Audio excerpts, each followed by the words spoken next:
From the time it passed over Denver, Flight 188 had air traffic controllers in the dark. For an hour and 18 minutes, there was not one radio call from the plane, not one response to calls from the ground. Tonight, one of the pilots said they were not asleep, as some have speculated. Nobody was asleep in the cockpit, and no arguments took place. But that leaves plenty of troubling questions. First, even with this plane traveling out of contact more than 500 miles an hour for more than an hour, military officials have now confirmed to CNN that they were not contacted by the FAA until the plane had passed over the city of Minneapolis.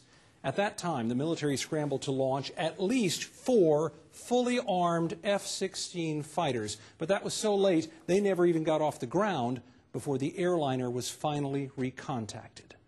Passengers like Ann Kroller, who was in row 20, say throughout the process, the cockpit and cabin crew gave them no hint of any trouble. Another curious revelation. If any of us had known that was going on, I'm sure the entire flight would have been in a complete state of panic. But I think it's better that we didn't know. But I'm glad that they were at least trying to look out for us, because I don't think the pilots were.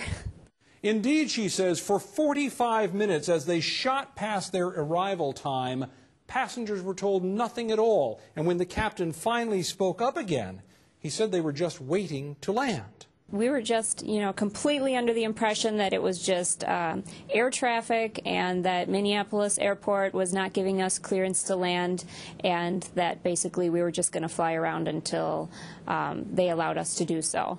And that's what we all believed. Air traffic controllers weren't sure what they believed. Authorities say when they at last recontacted the pilots' answers were so vague they were ordered to take the plane through a series of unnecessary maneuvers to prove it was under their control, not hijacked. Investigators have seized the cockpit voice recorder, even though they believe it holds conversation from only the last 30 minutes of flight. And they are questioning the pilots. Police say both voluntarily took and passed breathalyzer tests, but for all of that, the central question remains: what happened on Flight 188?